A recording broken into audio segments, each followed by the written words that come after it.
I don't even know how loud we'll have to speak on this one, but I guess what I wanted to do is just set the scene. Thank you. So, me and Marge are currently at Carboot, and I just thought, how nice would it be to set the camera up? You guys can see what's going on behind. We can integrate with the public. How you doing? So you okay? Alright. Yeah. Found some good stuff today. Yeah. Yeah. Nice one. How much is it? Which one? The tripod? Huh? No, my dad built it. Oh, sorry. Yeah, no, you were okay. It looks like it'd come from the Carboot as well, but that's yeah, it did originally. But that's what I was saying. I wanted to actually, because I don't know how much people will be able to hear you. You're gonna have to speak up, I reckon. I think let's get closer a little bit. There we go. But just so you can see what's going on behind. So this is one shot. We'll leave this as it is. But we found loads. Your leg went flying. Right, there we go. This is cool. Can I have my tea as well? But anyway, cheers. I wanted to talk quickly about like the fact that like you're the person that got me into the Carboots, right? So your impression was the standalone thing that made me actually come to the Carboots. But what, like you going to the Carboots, you experiencing that, like talk about, I'm just intrigued, like when did you start going to them? I think people would find that fascinating. Funnily enough, you were coming to Carboots way before you knew you were coming to Carboots.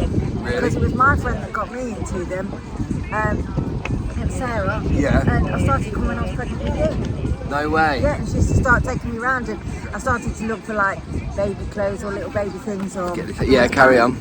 cups or nice things like that. I only ever looked for things for myself. Yeah.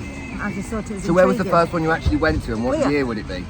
So you, because what year? No, Was, well, 1992. 1992 is what the first one you went. So so you okay?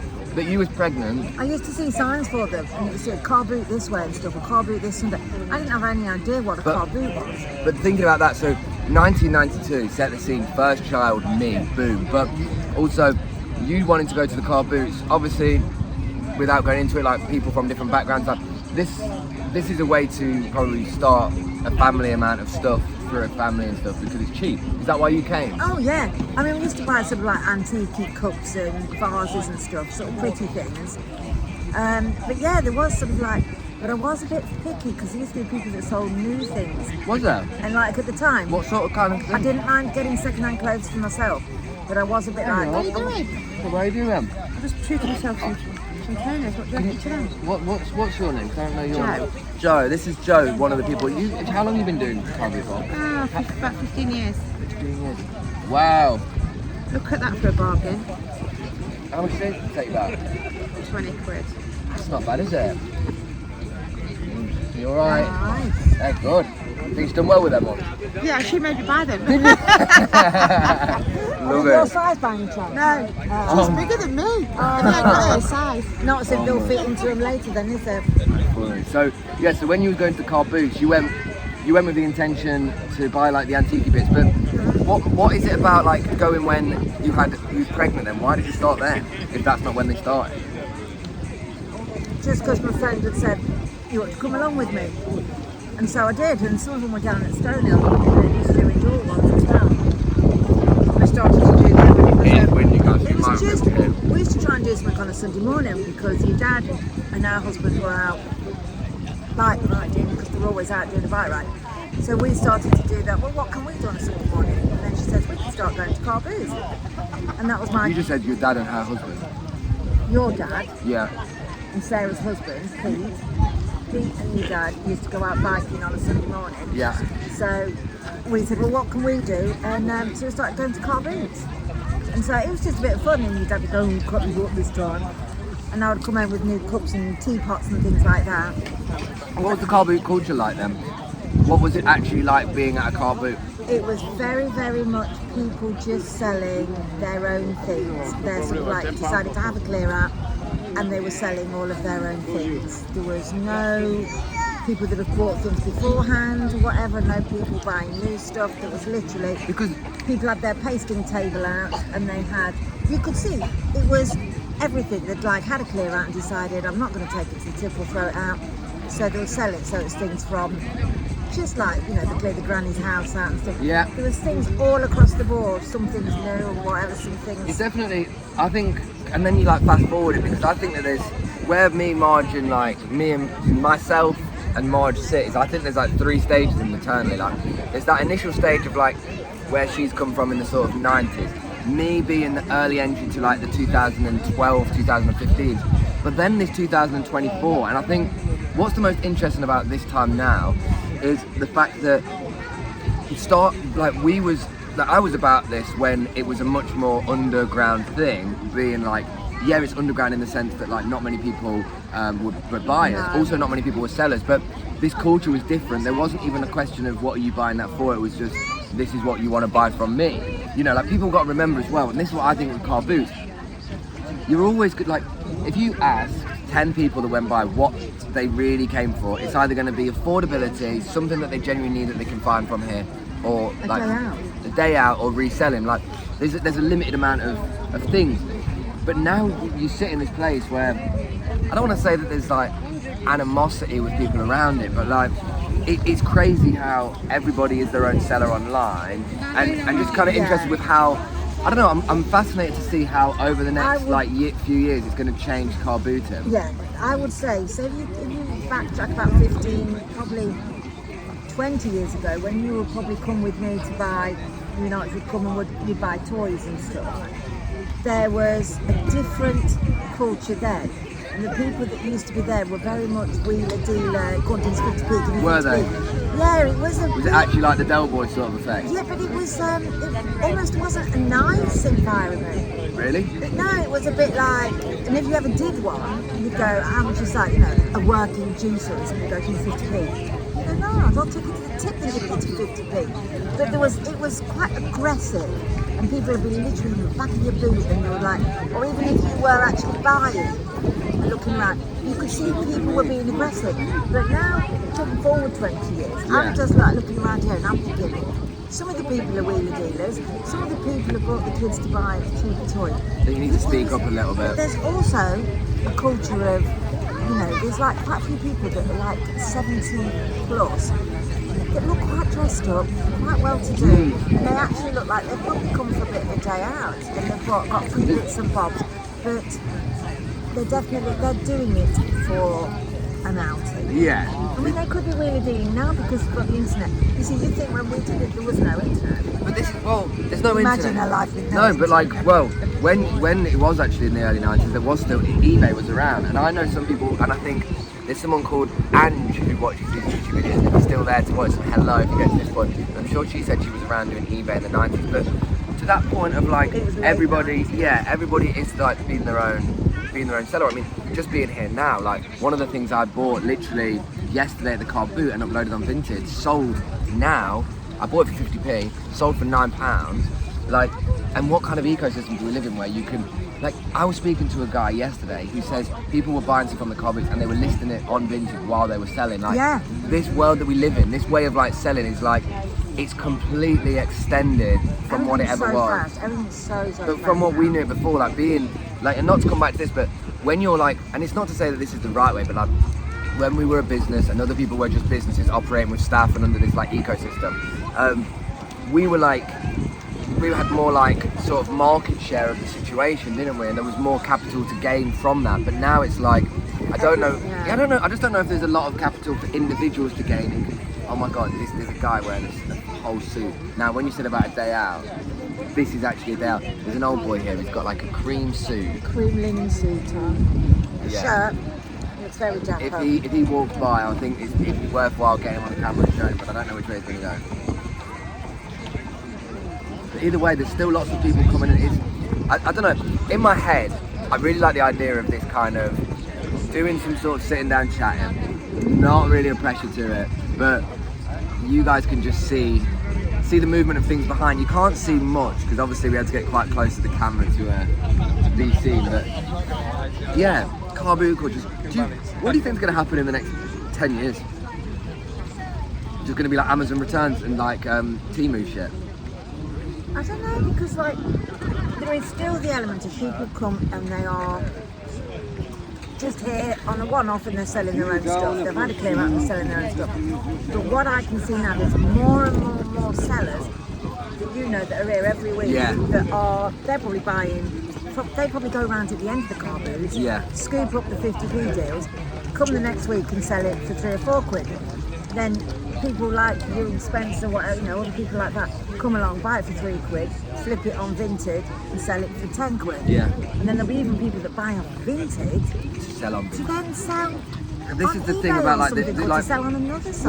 when I like strip things back, I always look at what things were in order to like understand what things are now. So like what they were before, or what they became as an accumulation of, is suppliers that you'd have good connection relationship with, regular stock, buying it straight from the supplier in a big source, distributing it on a website, and repeating that cycle in like some nice autonomous system, buying the same stuff, changing different lines, varying it, you know, alternating models and keeping that one moving. And now, you know, like the car boots are a big culture of it. Like car boots were always the starting point, and I think what I find funny is car boots are actually like one of the maintenance places that you should be buying from now anyway. Like before, I would have always been like, the step is just the charity shops, the car boots to the charity shops, to the wholesaler, to then the autonomy, because you really want to get autonomy unless you want to come down here every Sunday in the peak season.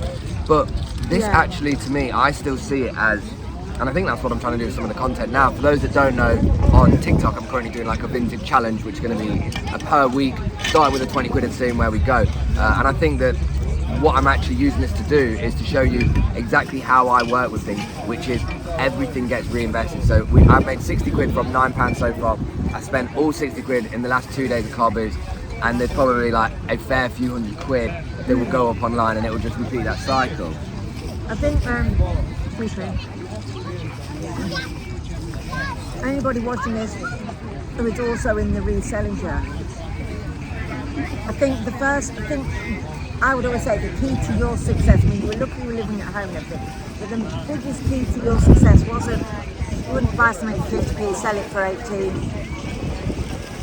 and then go, right, I've got 15 quid to go out. I remember you went out with you bought a coat for 4 quid, that funny coat, that bright coloured coat, sold it for 20, you went out with the 20 quid and you bought 4 or 5 more items. And then when it sold then, you just kept buying more. It was like then you buy 16 items, then you buy 32 items. And it just kept going like that. So why are you doing that? It's very tempting. People go, wow, I've just made 20 quid. Yeah, it is. And they think, let's go out. Oh, I can buy myself something. But if you're thinking the initial £20 investment and think that that's all you've got to lose, that initial £20, don't think of that 60 quid you're generating as your money. Just keep putting it in. And you'll see at the end of the month how much you've made. Yeah, you will. And you definitely will start generating more money. Realistically, 90% of people that are resellers now do it from home. For me, I never think that that's the best approach. It was nice, that banana. That's never the thing for me. I always think that there's got to be a progressive route for growth, because otherwise there's stagnation within it. Like, you're making lots of profit, but you're still doing it from a bedroom. And I think for me, one of the biggest reasons why having space was good is it's like, space isn't just a physical thing. Space is a mental clarity thing. Like, having somewhere to actually store stuff is that mental space of this clutter doesn't live in my mind. So like, David Goggins does this really good meditative practice where it's like, he spends 2 hours looking at the garage in his mind, right? And he understands exactly where everything is in order to understand where he is. So it's like that way of like meditating that stuff.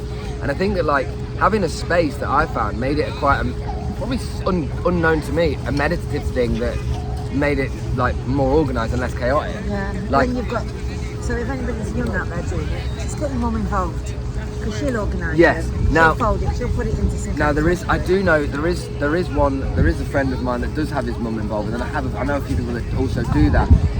It's a smart thing. I guess. Well, when you started doing it, so if I'd like to put a bit of backstory to this, so Spencer was at university, and it was, I think the first thing, you used to have a bit of an allowance. Was that when you started doing your A-levels? It's when you started doing your A-levels.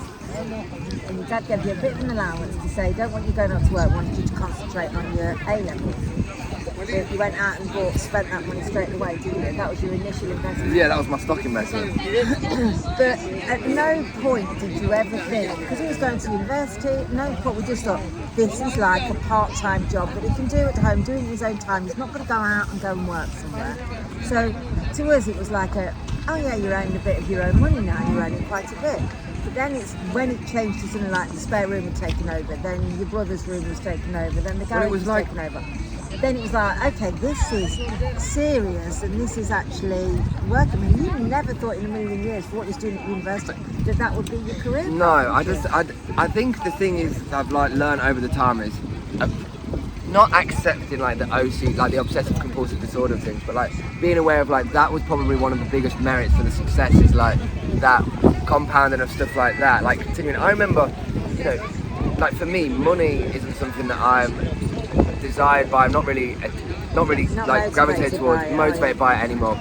But a part of that also comes from like the absolute change of what it means. Like again, turning over like over £1 million on the internet, doing that, like generating different amounts of money. Like money has its like a strange concept just overall. And when the reason why that point's clear is it's like when I was at university, I remember being in the second year generating between about 15 and 20k a month and thinking, hang on, I'm getting shit tons more than the guys that are teaching me. What am I doing here? This is and a big... you didn't have any overheads then? No overheads. Soon changes. As soon as you've got overheads, everything changes. So it's capitalise on being at home, capitalise on no overhead. Yeah, there is. A little bit more lightly though. How do you think we got on today? Yeah, I think we've got loads of stuff. We got loads. We've got loads and loads of stuff. So got, I'm interested to get these out. So I was just topping up. I think I've only spent £3.50. Yeah, I spent 20. I spent my whole 60 quid. But £3.50 I bought. Can I say what I bought? Your kush cam. So £3.50 I bought some homemade jam, an African wooden mask, and a dress for £3.50. And I've bought loads of clothes I don't need. But just to sort of go to that, I think we're gonna. I don't know whether we're gonna have to miss the Mind, Body and Soul. What time is it now? 10:30. It goes on till 3. Oh, I thought you were seeing your sister. No, not till 3 o'clock. Oh, okay. So no, but like this whole challenge, like I was saying to someone recently, like I want to basically redo what I used to do, but try different things. Like again, everything's falling over. You can see that rail. I mean, yeah, maybe when we listen back to this, it would just. And if it is, I'm apologising in advance, but I'm really struggling. No, I'm struggling to get the motivation to upload. This is going on YouTube, whether it sounds good or looks good or whatever, because what I've noticed as well, and just a tangent, momentum. I know I talk about this all the time. When you lose your momentum, it is so hard to find the place again. I'm kind of like realising, like with TikTok, I'm getting some real momentum, so that's obviously where the time's been going.